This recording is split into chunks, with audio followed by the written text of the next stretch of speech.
Music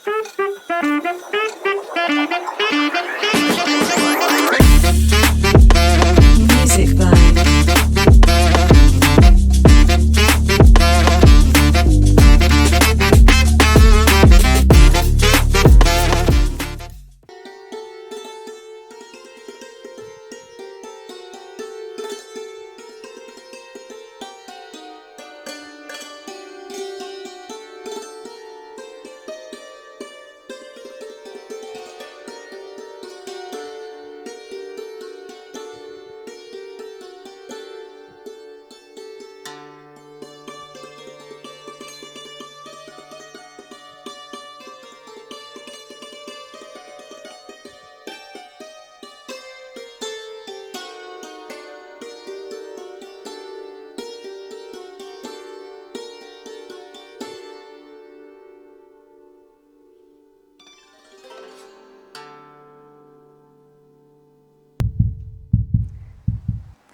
Hello Deshvaani viewers, welcome to a special episode. So this episode is a cultural episode where Moa Danielson is our guest today in Deshvaani. So Moa, why don't you tell us a little bit about yourself?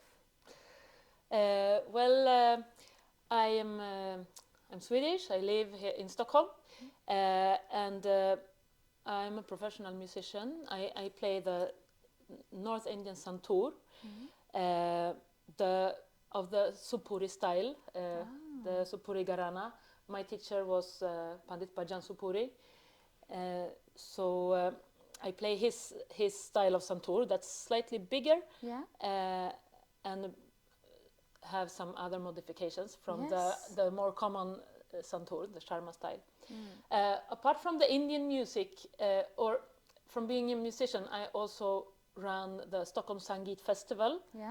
That's Scandinavia's biggest festival for Indian classical music and South Asian classical music and dance, together with a group of friends.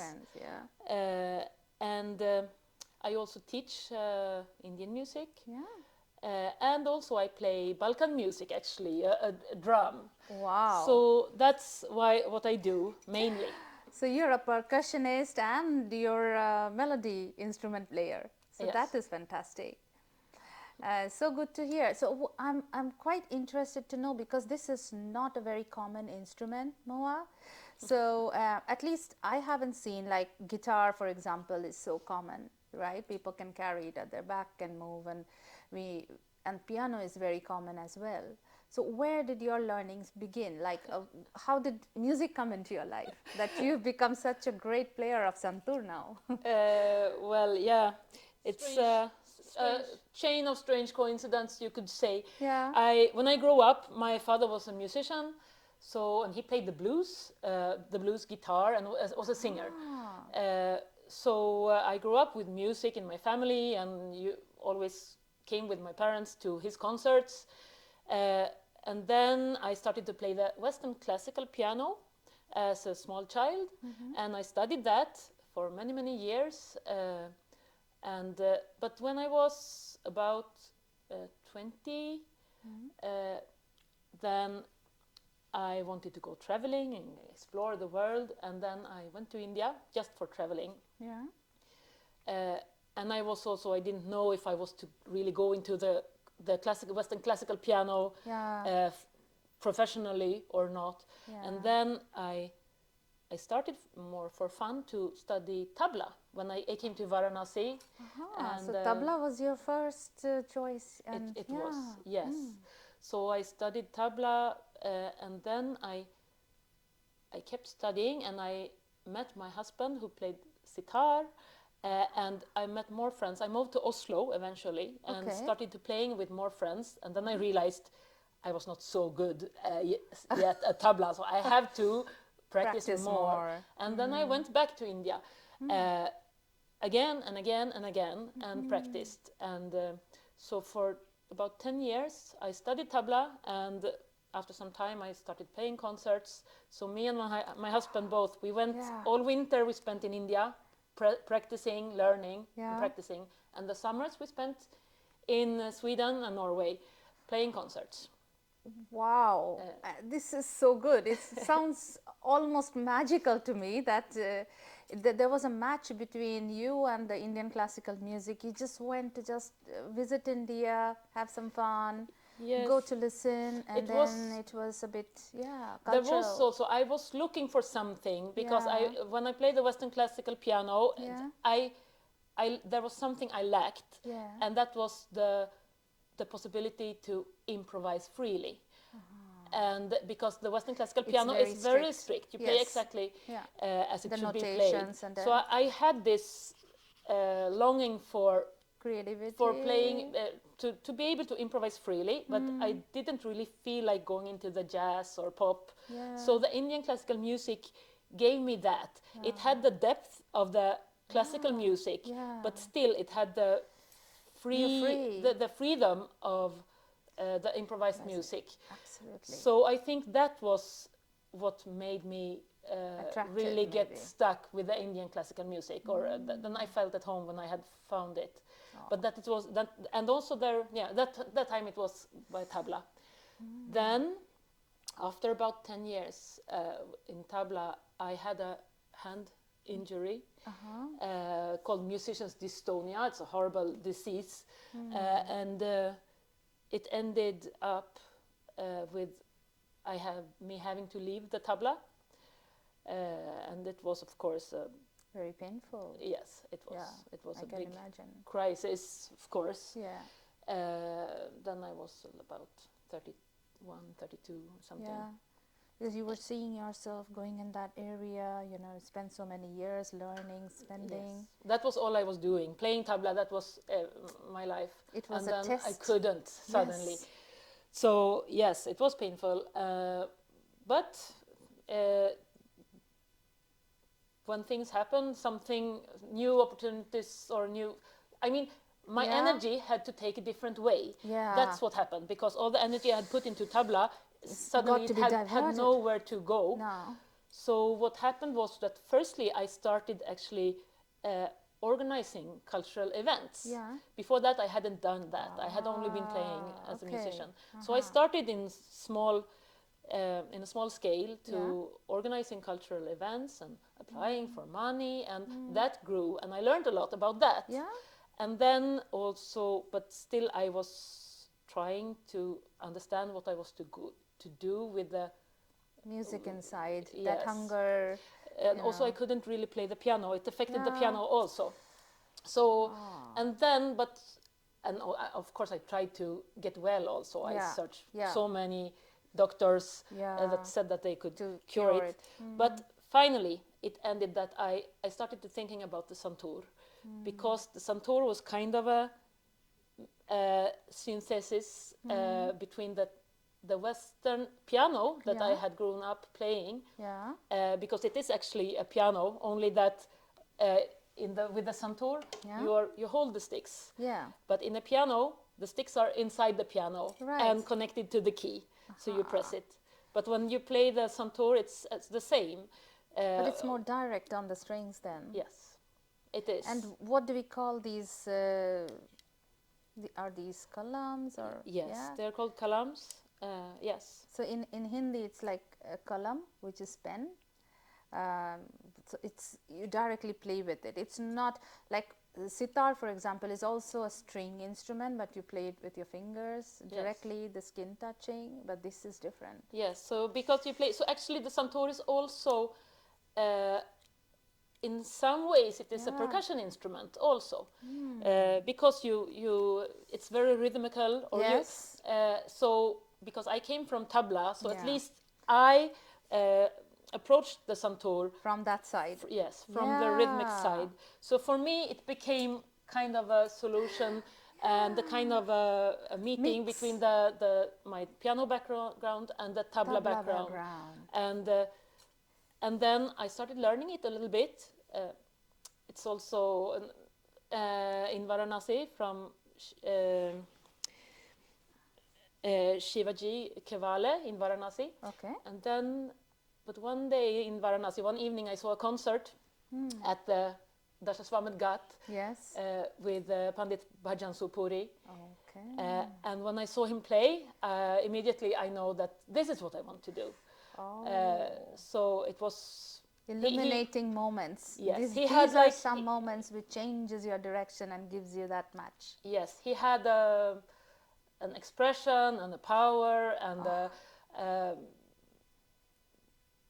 yeah, something that I hadn't seen in any other musician actually. So I was so happy actually because finally I knew what I wanted to do, and then it was difficult, but with the help of some friends I got in contact with him, and he accepted I could come to him and start learning from him, and that's why I then got into the Sapoori style of Santoor that is quite different from the normal Santoor. And I'll come to that. What is this Sapoori style about and how is it different? Because I have really not much of a know-how, and I think our listeners would also like to know about it. But it's such a great interpretation that you said. It was your own interpretation of mapping the piano, the percussion of the tabla, and you found that match in a Santoor. That's such a brilliant explanation. And you're just unstoppable, isn't it? Like when your energy, you feel that there is a roadblock ahead of you. I mean, you were constantly, you didn't give up. So that speaks millions, zillions about your energy and the power that you have as an individual, I think. That's something I'm feeling so inspired about. It's like, I mean, if it felt a little bit like if you have a river and then suddenly there is something stopping that, then the water has to go somewhere. Where does the force go? Yes. And so also my energy went into, because I started organizing things, yes. So a part of my energy went into that, and from that the Stockholm Sangeet Festival grew. We had been doing that a few years before, but that was in a really small scale. And then, but that was when it started to grow. And we all wait every year for Stockholm Sangeet, where you bring in so many musicians, and it's such a great period over which dance and different forms of music and different artists come and do. I also hear about Nordic music that you host. It's something new as well. Yes, it's like a project that we have going called Nordic Sangeet, and what we want to do with that is, because actually in the Nordic countries there are several really high-class musicians within the South Asian genre. But because there are not like in India or even in England or other countries where there are a lot of musicians within this genre, they are like thrown out alone in different countries. Maybe in Finland you have a singer but no tabla player, and in Oslo you have a few tabla players but no singer. So we also, more and more people are coming, so we are discovering more. But to find the community and you find the same group and bringing them together, that is fantastic. Yes, and we are discovering new talented musicians that we didn't know about all the time.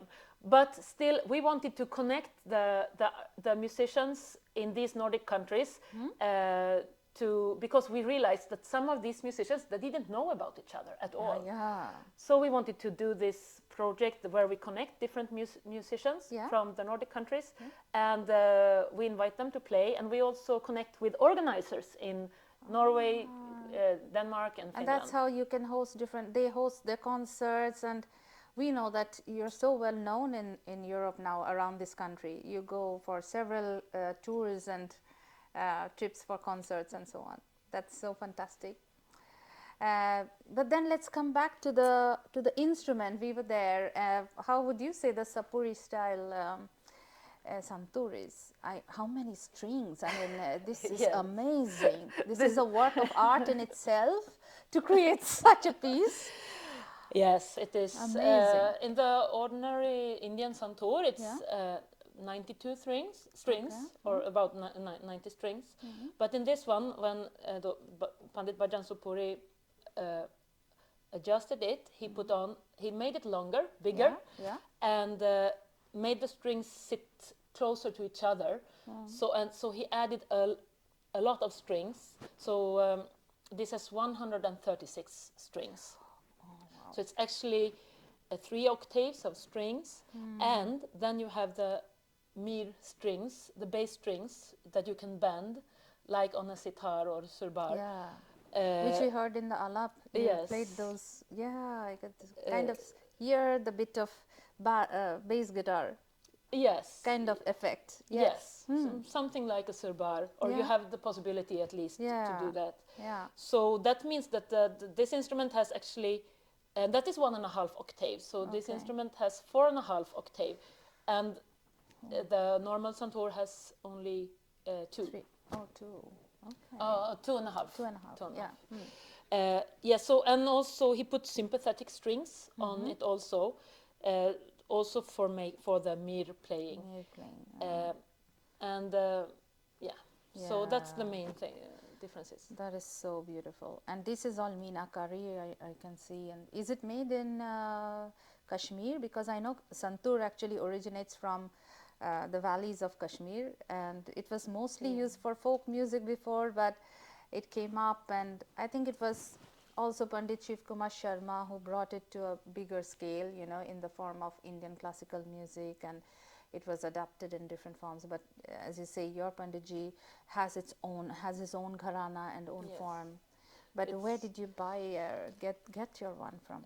This is made in Varanasi. Made in Varanasi. Yes, Okay. because I can see. And so tell us a bit about the concerts that you have been doing so far, and the way like you are spreading the joy of music. You know, we know that there aren't much people who actually spread classical music. You know, classical form of music takes years of dedication. It's like almost giving half your life, and then the joys of that keep coming. But you started to preach it so much. So what are the things that you do? Well, I play, of course, concerts as much as I can. So now I will go to India actually this week to spend some time with Abhay Sapoori, that's I'm now learning from him. Yeah. The son of Bhajan Sapoori ji. All right. But then when I come home, I will play in Gothenburg. So and that will be nice, and then later I will go to Copenhagen also and play in some small Denmark tour. Wow. We were with my group Palace on Wheels. Yeah. We are actually like 4 or 5 people who play together. Sometimes all of us, and sometimes in smaller sections, constellations, depending. So we play a lot together. Jugalbandi, sitar, santoor. Sometimes also with rabab. So we play mainly the North Indian classical music, but also we do like instrumental, old school Bollywood or music. That is so good. Because Bollywood actually has like, even these days they are preparing a lot of good raga based, you know, Bollywood music, but also from the very past.